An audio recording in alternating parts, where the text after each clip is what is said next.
انسان کو اس دنیا سے بعض تجربات کی وجہ سے کچھ باتوں کا پکا یقین ہو جاتا ہے. وہ تجربات ہوتے ہیں، مشاہدات ہوتے ہیں. بار بار تجربات اور مشاہدات کی وجہ سے یقین بن جاتا ہے کہ یہ پکی بات ہے. مثال کے طور پہ ایک آدمی نے زہر کھا لی، اس کی موت واقع ہو گئی، تو یقین بن گیا کہ زہر کے کھانے سے موت واقع ہو جاتی ہے. کسی کو سانپ نے ڈس لیا، اس کی موت واقع ہو گئی، تو اس بات کا یقین ہو گیا. کسی کو بجلی کا کرنٹ لگا، اس کی موت واقع ہو گئی، تو یقین بن گیا کہ بجلی کے ٹچ کرنے سے انسان کی موت واقع ہو جاتی ہے.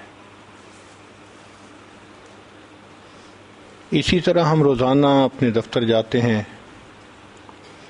اس سے ہمیں نفع ملتا ہے، زندگی کی ضروریات پوری ہوتی ہیں. ایک یقین بن گیا کہ بزنس کرنے سے انسان اچھی زندگی گزارتا ہے. تعلیم اچھی ہو، نوکری اچھی ہو، اچھی پے ملتی ہے، اچھی زندگی گزرتی ہے. کھیتی باڑی میں ہم محنت کریں گے تو ہمیں پروفٹ ہوگا، اچھی زندگی گزرے گی. تو یہ تمام مثالیں روزمرہ کی ہیں. چونکہ ہم ایک کام کرتے ہیں، ہوتا دیکھتے ہیں، تو ذہن میں ایک بات بیٹھ جاتی ہے کہ یہ کام تو ایسے ہونا ہے. چنانچہ اگر کوئی اس کے خلاف کہے تو ہم ماننے کو تیار نہیں ہوتے، اور اتنا ڈرتے ہیں کہ اگر کوئی کہے کہ یہ 1000 چھوٹے چھوٹے پیس مٹھائی کے ہیں، صرف ایک میں زہر ہے، باقی سب بالکل ٹھیک ہیں، تو آپ کھائیے، تو ہم کبھی بھی ہاتھ آگے نہیں بڑھائیں گے. اتنا یقین ہوتا ہے. کوئی کہے جی کہ یہ سانپ ہے، آپ ہاتھ لگائیے، کبھی بھی قریب نہیں جائیں گے، دور سے دیکھ کے بھاگیں گے. تو جب انسان کو تجربات اور مشاہدات کی وجہ سے یقین ہوتا ہے تو اس کے مطابق انسان اپنا کام کرتا ہے.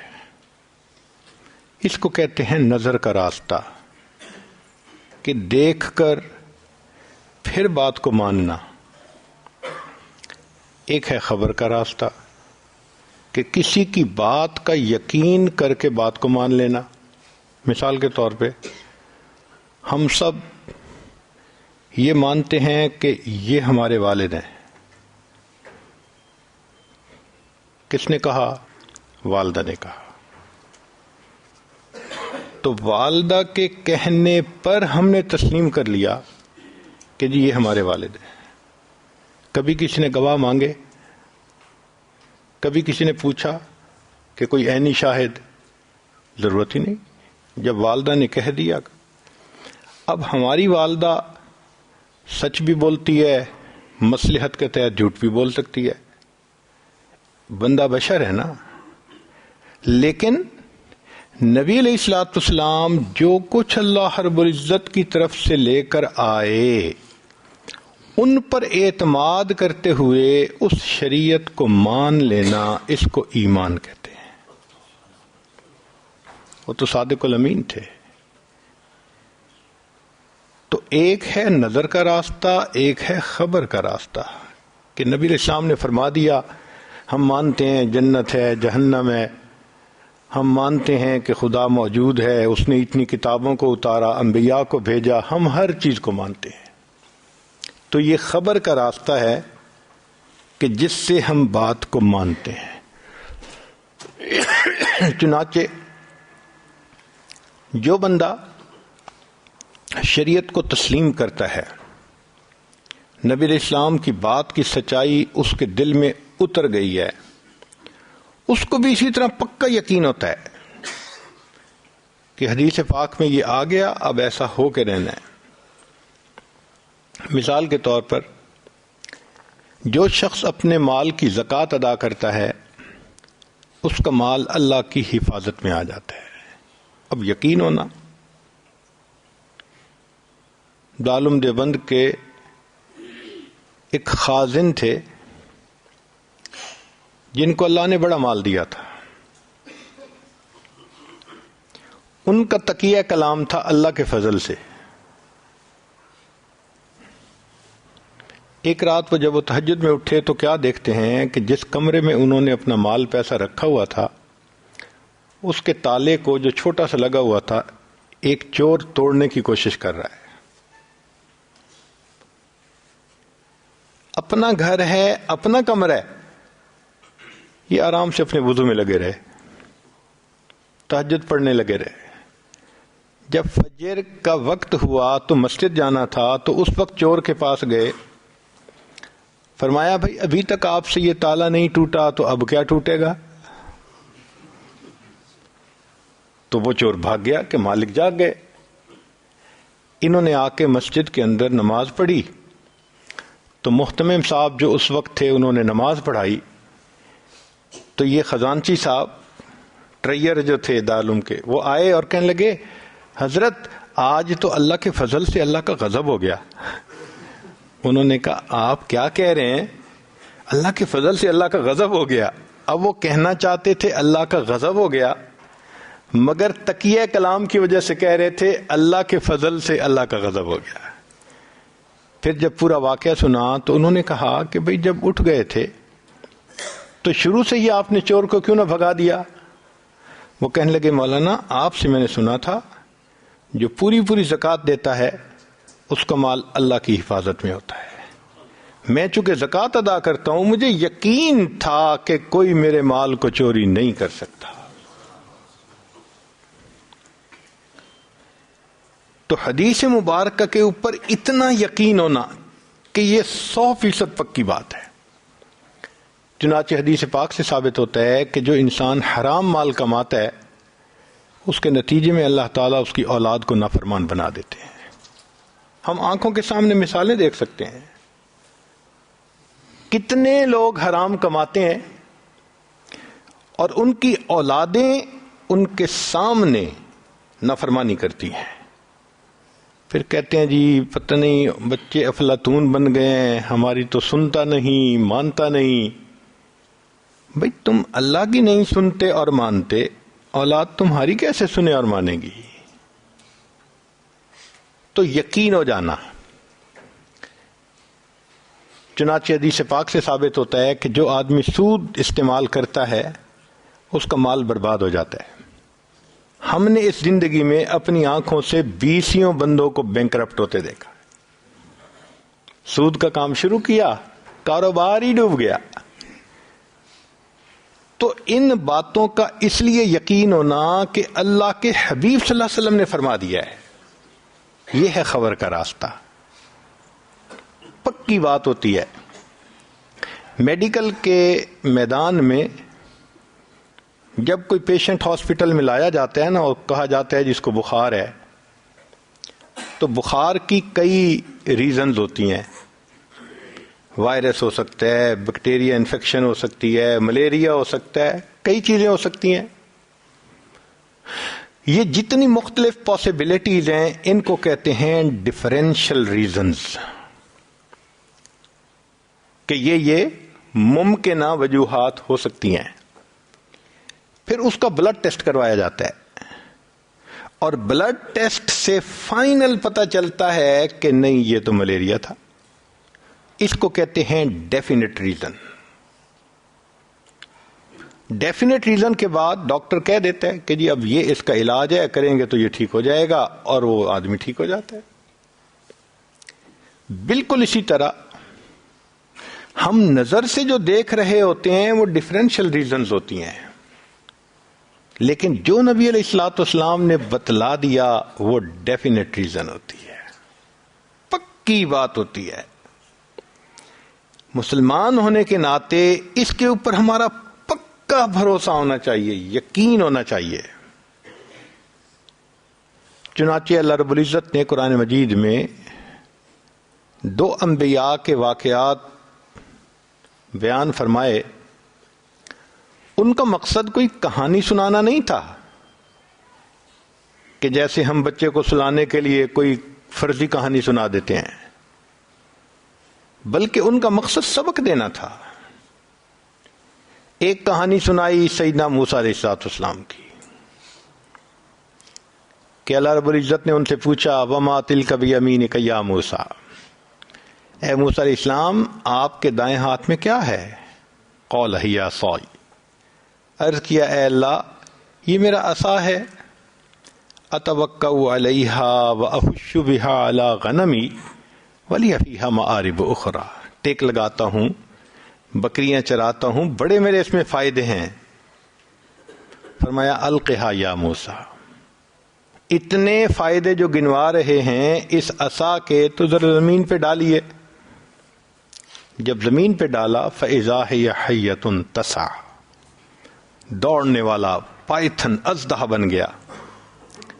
جب اژدہا کو دیکھا تو موسیٰ علیہ السلام گھبرائے، فأوجس فی نفسہ خیفۃ موسیٰ، موسیٰ علیہ السلام نے اپنے دل میں ایک خوف فیل کیا اس کا۔ قلنا، فرمایا ہم نے کہا خذھا ولا تخف، اس کو پکڑ لیجئے ڈریے نہیں، سنعیدھا سیرتھا الاولی، ہم اسے دوبارہ پہلے والی سیرت اچھی عطا کر دیں گے۔ چنانچہ موسیٰ علیہ السلام نے پکڑا، وہ عصا بن گیا۔ اب یہ صرف کوئی انوکھا کام دکھانا مقصد نہیں تھا، بلکہ سبق دینا یہ مقصد تھا کہ اے میرے پیارے نبی علیہ السلام، جس کو آپ نفع کی چیز سمجھتے ہیں، ہمارے حکم سے زمین پر ڈالتے ہیں، وہ نقصان دینے والی چیز بن جاتی ہے، اور جس کو آپ نقصان دینے والی چیز سمجھ کے دوڑنا چاہ رہے ہیں، ہمارے حکم سے اس کو ہاتھ لگاتے ہیں، وہ پھر نفع والی چیز ہے۔ تو نفع اور نقصان تو ہمارے پاس ہے، ہم جب چاہتے ہیں جس چیز میں چاہیں ہم اس کو ڈال دیتے ہیں۔ اب موسیٰ علیہ السلام کا ایک یقین بن گیا۔ جب یقین بنا تو نتیجہ کیا ہوا کہ اللہ رب العزت نے پھر اس کا پریکٹیکل بھی کروایا کہ اب ایک سبق سکھایا ہے تو ذرا بتائیے آپ نے کتنا سیکھا۔ چنانچہ 3 مواقع ایسے آئے کہ موسیٰ علیہ السلام نے ثابت کر دیا کہ میرے رب نے جو مجھے سبق سکھایا تھا میں نے اس کو 100% پکا یاد کیا ہوا ہے۔ پہلا موقع، فرعون نے فیصلہ کیا کہ یہ جو 2 آدمی ہیں نا جو کہتے ہیں کہ ہم انبیاء ہیں، یہ تو جادوگر ہیں، یہ ہم سے تخت و تاج لینا چاہتے ہیں، تو کیوں نہ ہم بھی جادوگروں کو بلائیں اور ان کے ساتھ مقابلہ کروائیں۔ چنانچہ جادوگروں کو بلا لیا گیا۔ جب جادوگروں نے رسیاں پھینکیں، یخیل الیہ من سحرہم انہا تسعی، تو ایسے لگتا تھا کہ وہ رسیاں سانپ بن گئی ہیں۔ اب ایسی صورتحال میں اگر عقل سے کوئی پوچھے کیا کرنا چاہیے، عقل کہے گی تم اکیلے ہو، سانپوں میں گھرے ہوئے ہو، تمہارے پاس صرف عصا ہے، ڈنڈا ہے، اس کو مضبوطی سے پکڑنا، جو سانپ تمہارے پاس آئے اس کو ڈنڈے سے سر کچل دینا، تمہارے بچنے کا ایک ہی طریقہ ہے۔ لیکن موسیٰ علیہ السلام کو حکم کیا ہو رہا ہے؟ اللہ فرما رہے ہیں اے میرے پیارے موسیٰ علیہ السلام، اس عصا کو زمین پر ڈال دیجئے۔ عقل چیختی ہے، چلاتی ہے، شور مچاتی ہے کہ امید کی آخری کرن بھی ختم ہو جائے گی، لیکن موسیٰ علیہ السلام نے وہ نہیں کیا جو نظر دیکھ رہی تھی، وہ کیا جو حکم تھا، چونکہ سبق پڑھ چکے تھے۔ جیسے ہی نیچے ڈالا اللہ نے اس کو اژدہا بنا دیا اور اس نے ان تمام سانپوں کو کھا لیا۔ اللہ نے موسیٰ علیہ السلام کو کامیاب فرما دیا۔ دوسری مثال، سیدنا موسیٰ علیہ السلام اپنی قوم کو لے کر دریائے نیل کے کنارے پہنچے اور چاہتے ہیں کہ دریائے نیل کو عبور کر لیں، کراس کریں۔ اتنے میں پیچھے فرعون بھی اپنے لاؤ لشکر کو لے کے آ گیا۔ اب آگے پانی کا دریا، پیچھے انسانوں کا دریا، اور موسیٰ علیہ السلام اور ان کے ساتھی سینڈوچ بنے ہوئے ہیں۔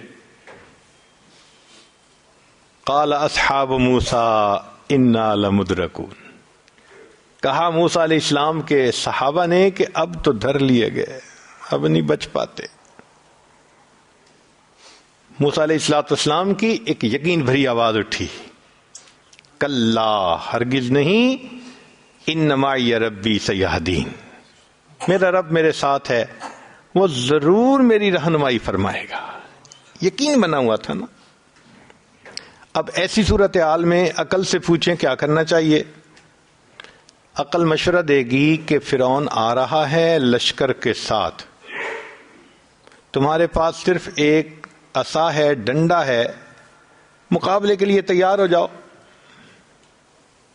خوب ڈٹ کے مقابلہ کرو، شکست و فتح نصیبوں سے ہے ولے اے امیر، مقابلہ تو دل ناتواں نے خوب کیا۔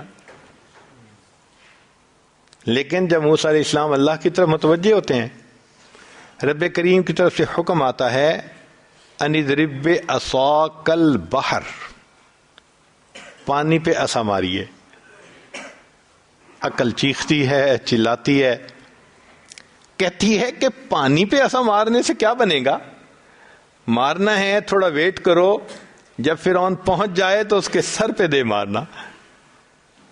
مگر حضرت موسیٰ علیہ السلام نے وہ کیا جو انہوں نے اوپر سے پیغام پایا۔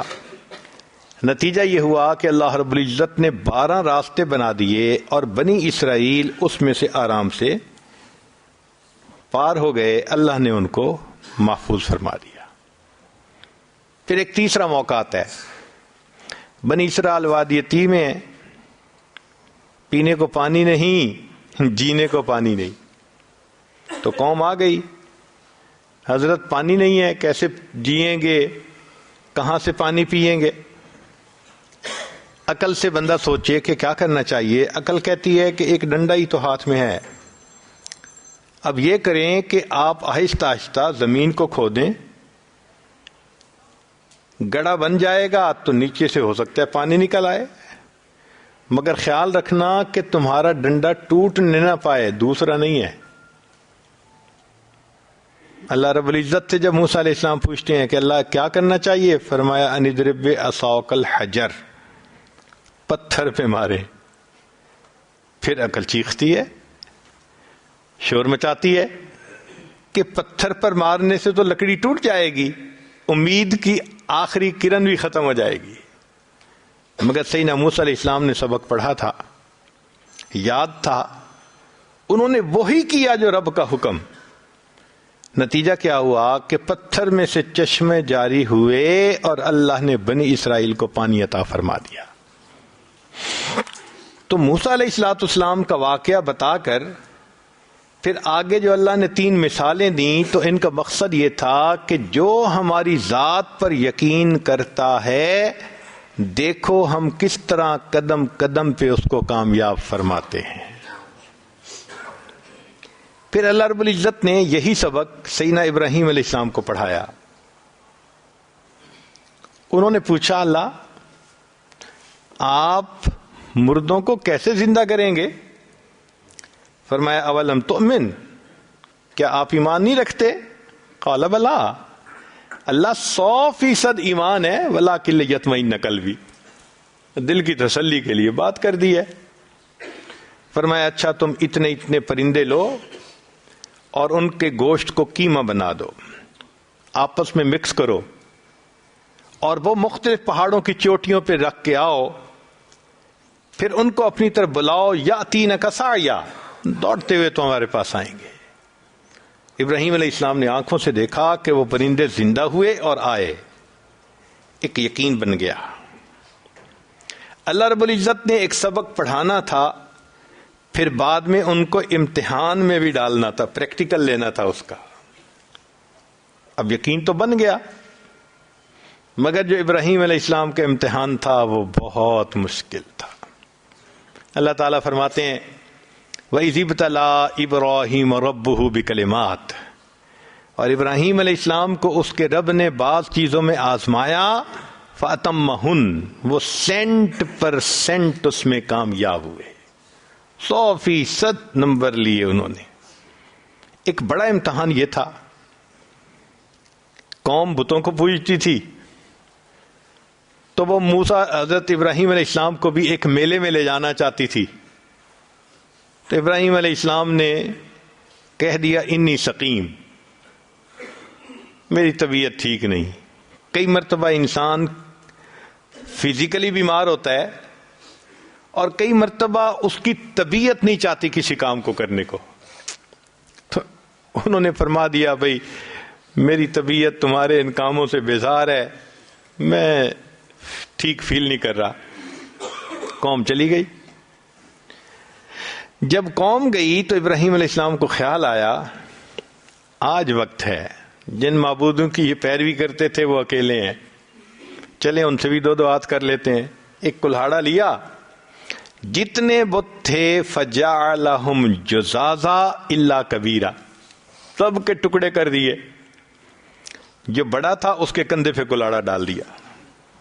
آگے قوم جب واپس آئی انہوں نے آ کے دیکھا کہ بتوں کے ٹکڑے ہوئے پڑے ہیں. تو وہ کہنے لگے کہ یہ کون کہہ سکتا ہے. بعض نے کہا کہ انا سمعنا فتى یذکرہم یقال لہ ابراہیم، ایک نوجوان سے ہم نے سنا ہے وہ ہمارے بتوں کے متعلق باتیں کرتا ہے کہ ان سے کچھ نہیں ہوتا، خدا سے ہوتا ہے. لگتا ہے اسی نے کچھ کیا ہوگا. ابراہیم علیہ السلام کو بلا لیا گیا، پوچھا گیا کہ بھائی آپ نے کیا؟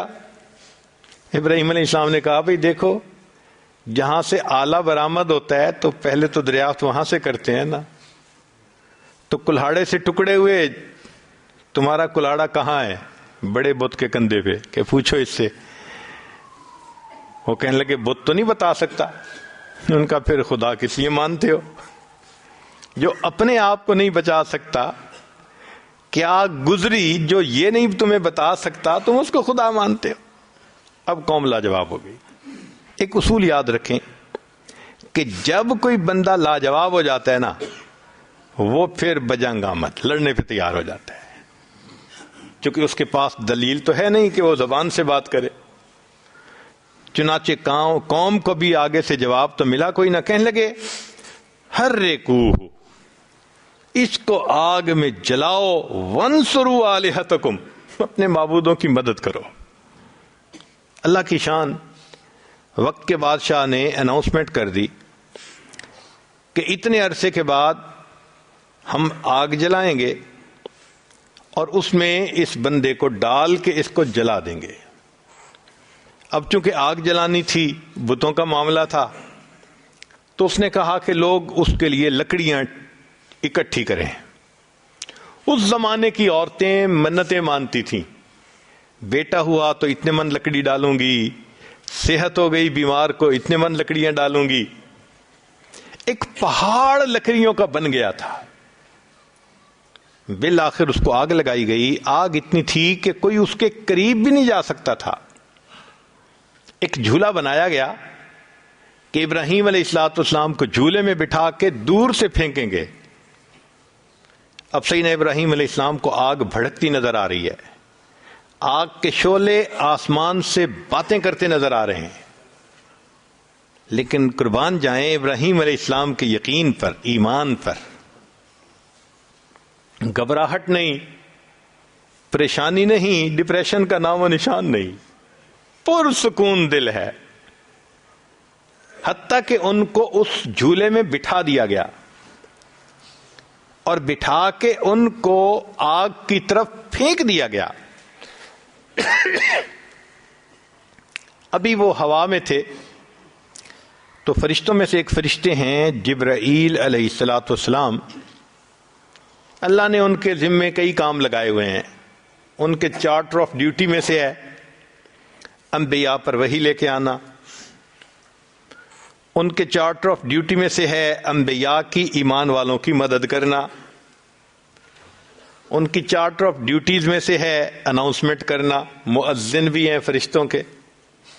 اللہ جب کسی سے محبت کرتے ہیں دعا جبرائیل، اے جبرائیل میں فلاں سے محبت کرتا ہوں، وہ آواز لگاتے ہیں، آسمانوں کے فرشتے محبت کرنے لگ جاتے ہیں.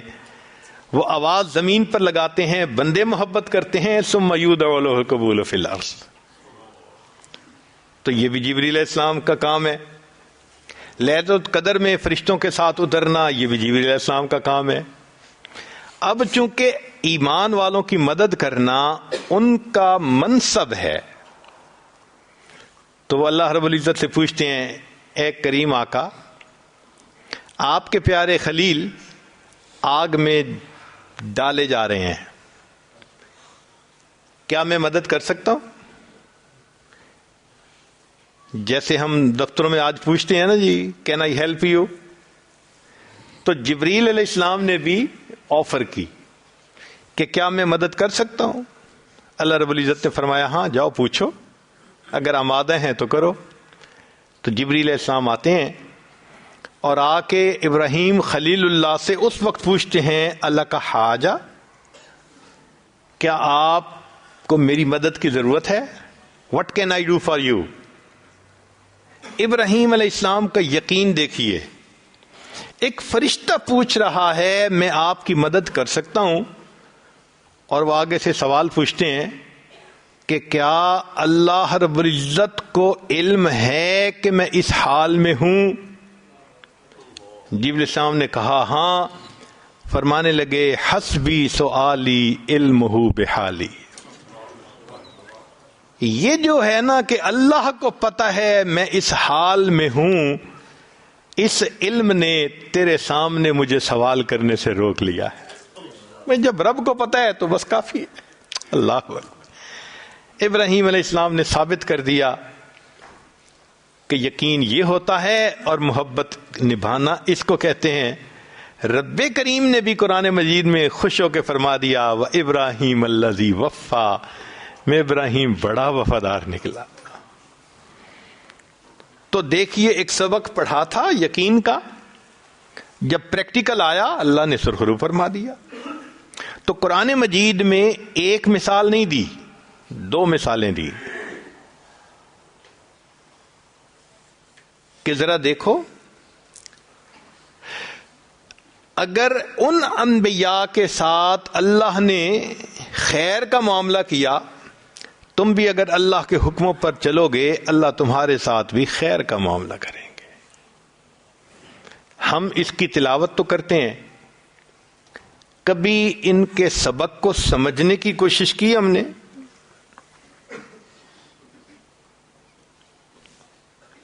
چنانچہ قرآن مجید میں اللہ رب العزت نے عجیب، قرآن مجید کا ذرا ایک نقطہ سنیے کہ جو شخص اللہ پہ یقین کرتا ہے، جو سبب ذلت کا ہوتا ہے اللہ اسی کو عزت کا سبب بناتے ہیں، جو سبب ناکامی کا ہوتا ہے اللہ اسی کو کامیابی کا سبب بناتے ہیں، اسی کو سبب بناتے ہیں. اب اس کی مثالیں قرآن عظیم الشان میں سے دیکھیے کہ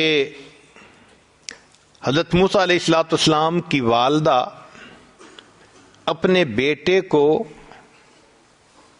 دریائے نیل کے اندر ڈال کے آتی ہیں. تو حضرت موسیٰ علیہ السلام کی والدہ کا دل غم زدہ جو ہوا تو سبب کیا بنا؟ پانی بنا.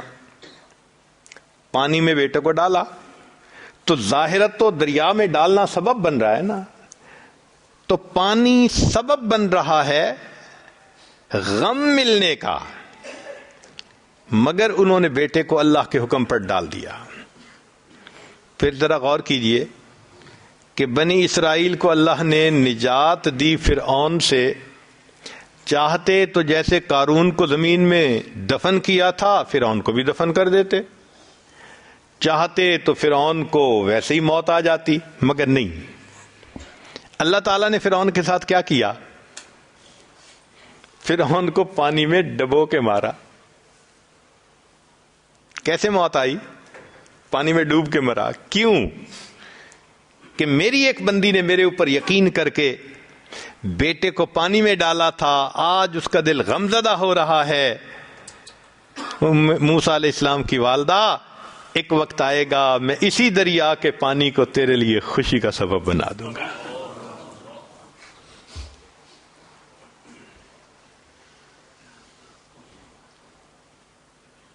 اور دیکھیے مفسرین نے ایک اور نقطہ بھی لکھا ہے. وہ فرماتے ہیں کہ فرعون اس کو اپنے آبپاشی کے نظام پہ اور دریاؤں کے نظام پہ بڑا بھروسہ تھا.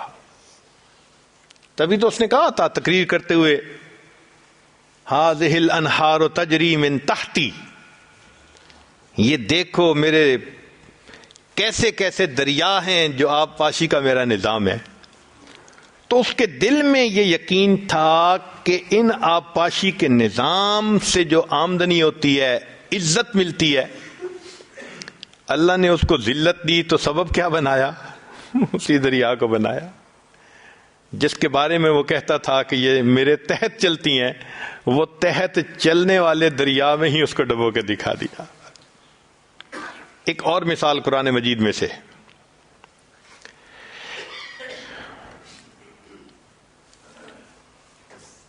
جب یوسف علیہ السلام کے بھائیوں نے یوسف علیہ السلام کو کنویں میں ڈال دیا تو انہوں نے ان کے کرتے پر جھوٹ موٹ کا ایک خون لگا دیا. وَجَاءُوا أَبَاهُمْ عِشَاءً يَبْكُونَ، روتے ہوئے آ گئے اور کہنے لگے کہ بھائی کو تو بھیڑیا کھا گیا اور ہم اس کا کرتا لائے ہیں.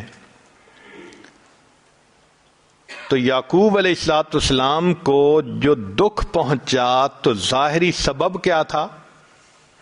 کرتے کو دیکھا، کرتا دکھایا نا کہ دیکھو یہ خون آلود کرتا ہے. تو ظاہری سبب جو دکھ ملنے کا بن رہا ہے وہ بیٹے کا خون آلود کرتا ہے. خیر، پھر اللہ نے یوسف علیہ السلام کو بادشاہت عطا فرمائی. پھر ایک وقت آیا کہ بھائیوں نے معافی مانگی، یوسف علیہ السلام نے معاف کر دیا.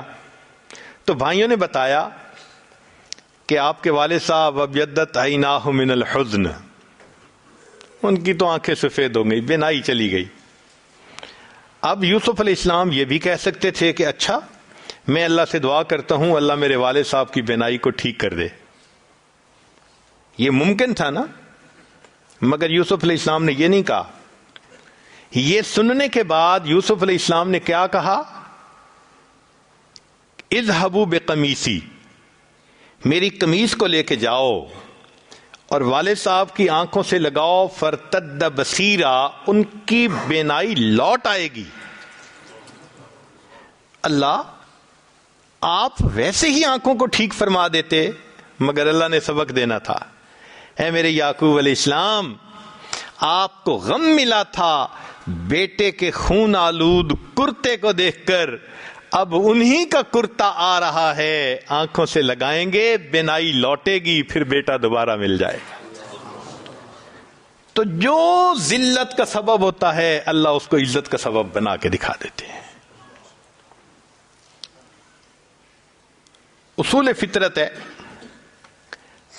کہ ہر ایکشن کا ایک ریئیکشن ہوتا ہے. To every action there is always equal and opposite reaction. اس کو ہم مانتے ہیں، سائنس اس کے اوپر کام کرتی ہے. قرآن مجید میں بھی یہی اصول فطرت ہے کہ جیسی کرنی ویسی بھرنی، جیسی کرنی ویسی. اس کو کہتے ہیں شریعت کی نظر میں جزاء من جنس العمل. جیسا عمل کریں گے اللہ ویسا ہی اس کو بدلہ دیں گے. چنانچہ قرآن مجید سے اس کی چند مثالیں ایک طالب علم ہونے کے ناطے.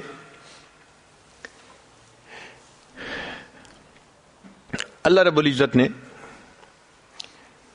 قوم یہود پر حکم فرمایا تھا کہ تم یوم السبت، ہفتے کے دن مچھلیاں نہیں پکڑ سکتے. وہ کیا کرتے تھے کہ ہفتے کے دن مچھلیاں بہت آتی تھیں سطح پہ، تو وہ ان کو حوض بنا کے ان کو ٹریپ کر لیتے تھے اور پھر باقی دنوں میں ان کو پکڑ لیتے تھے.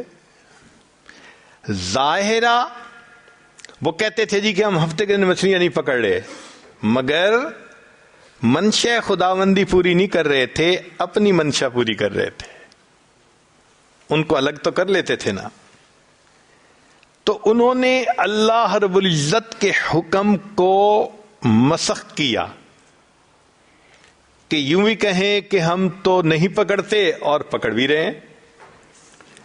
جب انہوں نے اللہ رب العزت کے حکم کو مسخ کیا، اللہ نے پھر قوم یہود پر کیا عذاب بھیجا. فرمایا قلنا لہم کونوا قردۃ خاسئین، تم پھٹکارے ہوئے بندر بن جاؤ.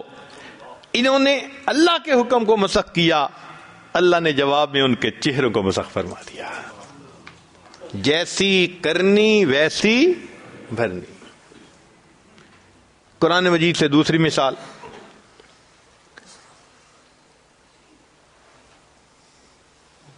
ایمان والے جب جائیں گے تو اللہ نے ان کے لیے جنت میں بہت لذت کی چیزیں بنائی ہوں گی، مگر قرآن مجید کی آیت بتلاتی ہے فلا تعلم نفس ما اخفی لهم من قرۃ اعین. کوئی جی نہیں جانتا کہ ان لوگوں کی آنکھوں کی ٹھنڈک کے لیے اللہ نے کیا تیار کر رکھا ہے. ایک طالب علم سوچتا ہے کہ اللہ جنت میں جب آپ نے اتنی چیزیں بنائیں تو آپ کہتے ان کے دل کے سکون کے لیے کیا بنایا، ان کے مزے کے لیے ہم نے کیا بنایا. مگر رب کریم کا فرمان کیا ہے، ان کی آنکھوں کی ٹھنڈک کے لیے کیا بنایا. تو مفسرین نے نقطہ لکھا کہ اس کلام کو فرمانے کا مقصد یہ تھا کہ یہ تہجد گزار لوگ تھے جن کے بارے میں کہا گیا کہ تتجافی جنوبہم عن المضاجع یدعون ربہم خوفا وطمعا ومما رزقناہم ینفقون. اب یہ جو تہجد میں روز اٹھتے ہیں نا، تو فجر کے وقت ان کی آنکھیں نیند سے بوجھل ہوتی ہیں، آنکھیں نیند کو ترس رہی ہوتی ہیں. کیونکہ ان تہجد گزاروں کی تہجد پڑھنے سے آنکھیں بوجھل ہوتی تھیں، آنکھیں نیند کو ترستی تھیں. رب کریم نے اجر دیتے ہوئے فرمایا ہم نے جنت میں ان کے لیے وہ تیار کر رکھا ہے جو ان کی آنکھوں کی ٹھنڈک بنے گا.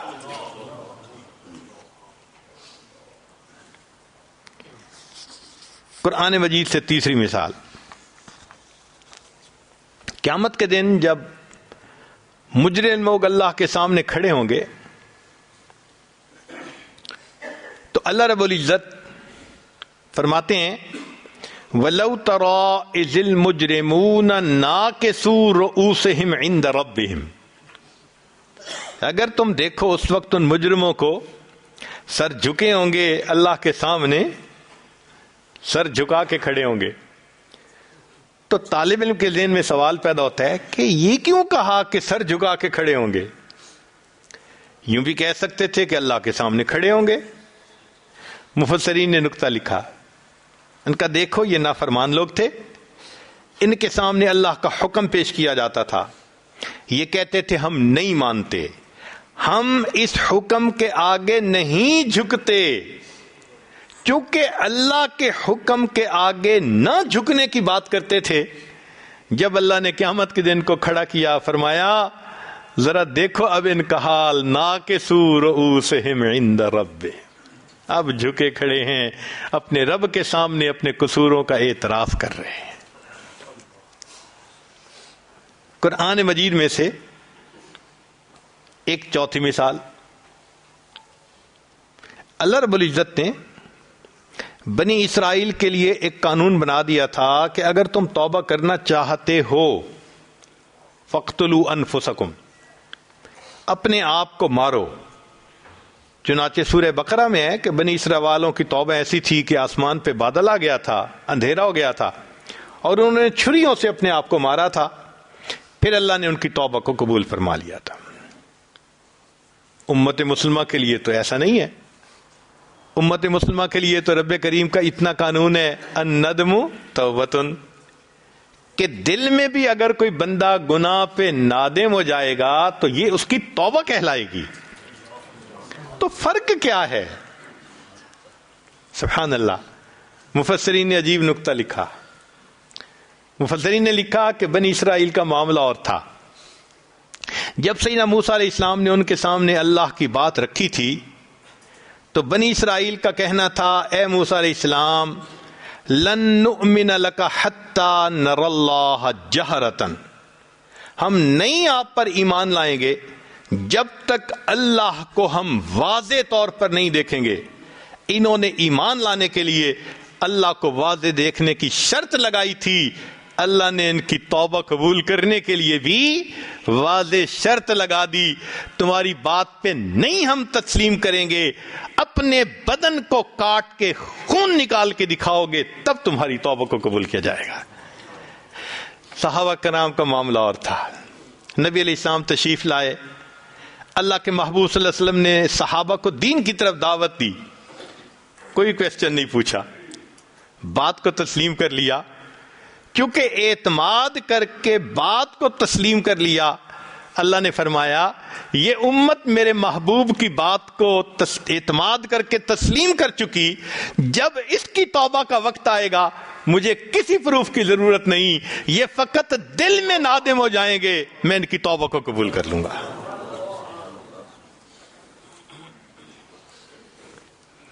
قرآن مجید سے ایک اور مثال. مختلف قوموں پہ مختلف عذاب آئے، کسی کی شکل بدلی گئی، کسی کو ایک چیخ آئی سب مر گئے، کسی پر بجلی کڑکی، کسی کو زمین میں دھسایا گیا، کسی کو پانی میں ڈبویا گیا. ایک قوم ہے قوم لوط، جس کو کہتے ہیں لوط علیہ السلام کی قوم. ان کے اوپر ذرا انوکھا سا عذاب آیا کہ ان کو اللہ رب العزت نے جبریل علیہ السلام کو بھیجا اور زمین کے ٹکڑے کو کاٹ کر آسمانوں تک لے گئے اور وہاں سے جا کے زمین اس کو الٹ دیا. بھئی یہ معمول سے ہٹ کے عذاب، کیا حکمت ہے اس میں؟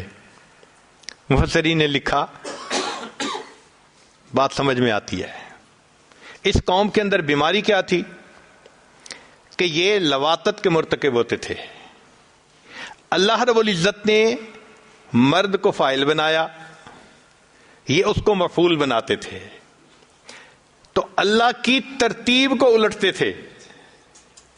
جب انہوں نے اللہ کی ترتیب کو الٹا، اللہ فرماتے ہیں فجعل عالیہا سافلہا، ہم نے بھی ترتیب کو الٹ دیا، جو ان کے اوپر کا حصہ تھا نیچے کر دیا، نیچے کے حصے کو ہم نے اوپر کر دیا. سبحان اللہ، کیا عظیم کلام ہے اللہ رب العزت کا. ایک اور مثال، قوم عاد نے اپنی طاقت کے نشے میں آ کر کہا تھا من اشد منا قوہ، ہماری جیسا کون ہے طاقت والا. اور واقعی تھے بھی بڑے طاقت والے. وَتَنْحِتُونَ مِنَ الْجِبَالِ بَيُوتًا، پہاڑوں کو کھود کے گھر بناتے تھے، ایسے لہیم و شہیم تھے. تو ان کو بڑا مان تھا اپنی طاقت پہ. اور اللہ تعالیٰ تصدیق بھی کرتے ہیں لم یخلق مثلھا فی البلاد، کہ ایسی قوم طاقت والی شہروں میں نہیں پیدا ہوئی. پھر تو جب بندے کو طاقت کا نشہ ہوتا ہے نا، وہ سمجھتا ہے کہ بس اب کوئی میرا کچھ نہیں بگاڑ سکتا. خیر اللہ نے ان کے اوپر ہوا بھیجی، فارسلنا علیہم ریحا صرصرا، اور وہ ہوا ایسی تھی کہ مومن کو تو محسوس ہوتا تھا بڑی مزے کی ہوا ہے، ذرا گریبان بھی کھول دو کہ اچھی ہوا لگے. اور کافر کے لیے وہ اتنی تیز تھی کہ پٹخ پٹخ کے زمین پہ ان کو مارتی تھی، حتیٰ کہ ان کی لاشیں زمین پر ایسے بکھری پڑی تھی کہ انہم اعجاز نخل خاویہ، جیسے کھجوروں کے تنے زمین پہ پڑے ہوتے ہیں۔ اب ان کو اس طرح کا عذاب دیا ہوا کا۔ مفسرین نے لکھا جی ان کو طاقت پہ ناز تھا، یہ سمجھتے تھے ہمارے قدم بہت جمے ہوئے ہیں۔ اللہ نے فرمایا اچھا میں تمہیں دکھاتا ہوں تمہارے قدم کتنے جمے، ہوا کو بھیجوں گا، قدم اکھڑیں گے، پٹک کے زمین پہ مارے گی اور تمہاری موت واقع ہو جائے گی۔ جیسا ان کا عمل ویسے ان کو جزا۔ قرآن مجید سے ایک اور مثال، زلیخا نے بند کمروں میں یوسف علیہ السلام پہ الزام لگایا، چنانچہ اللہ رب العزت نے یوسف علیہ السلام کی براءت بار بار دلوائی۔ کمرے بند تھے نا، ایک کمرہ اس سے نکلے، پھر دوسرا کمرہ اس سے نکلے، پھر تیسرا کمرہ، تو باہر آ گئے۔ تو اللہ رب العزت نے بھی ویسا ہی معاملہ کیا کہ یوسف علیہ السلام کی جو براءت تھی، جو صداقت تھی، اس کی بھی ایک نہیں گواہی دلوائی، کئی گواہیاں دلوائیں۔ سب سے پہلے گواہی تو بچے نے دی کہ بھئی قمیص کو دیکھو، پیچھے سے پھٹی ہے تو عورت کا قصور، آگے سے پھٹی ہے تو مرد کا قصور۔ قمیص کو دیکھا تو پیچھے سے پھٹی تھی، چنانچہ بچے کی گواہی سے پتہ چل گیا کہ عورت کا قصور تھا، یوسف علیہ السلام سچے تھے، سچائی واضح ہو گئی۔ مگر رب کریم نے صرف یہیں تک نہیں، پھر دوبارہ اس کے خاوند سے گواہی دلوائی، اور خاوند نے اپنی بیوی کو کہا کہ انک کنت من الخاطئین، کہ میں جو یہ سارا معاملہ دیکھ رہا ہوں نا، تو میری فائنڈنگ یہ ہے کہ قصور تیرا ہی ہے۔ بری ہونے کی دوسری گواہی، اور پھر اسی صورت میں بری ہونے کی تیسری گواہی اللہ نے خود زلیخا کی زبان سے دلوائی۔ کہنے لگی انا راودتہ عن نفسہ فاستعصم، میں نے یوسف علیہ السلام کو بہکایا تھا مگر وہ میرے بہکاوے میں نہیں آیا، اپنی بات پہ پکا رہا۔ تو اللہ رب العزت نے دیکھیں بند کمروں میں الزام تھا، جیسے ایک ایک کرتے پردہ کھولتے ہیں نا، تو 3 گواہیاں دلوا کر بات کو پکا کر دیا۔ مگر ایک مثال اور بھی ہے، وہ ہے سیدہ مریم کی۔ بی بی مریم غسل کرنے کے لیے جا رہی ہیں مکاناً شرقیہ، مشرق کی جانب، تو اچانک ایک بھرپور نوجوان انسان دیکھا۔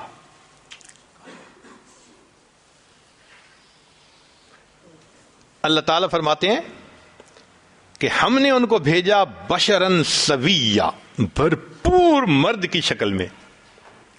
اب بی بی مریم کوئی آج کے دور کی بگڑی ہوئی بیگم تو تھی نہیں کہ خلوت میں کسی مرد کو دیکھ کے مسکراہٹ دے۔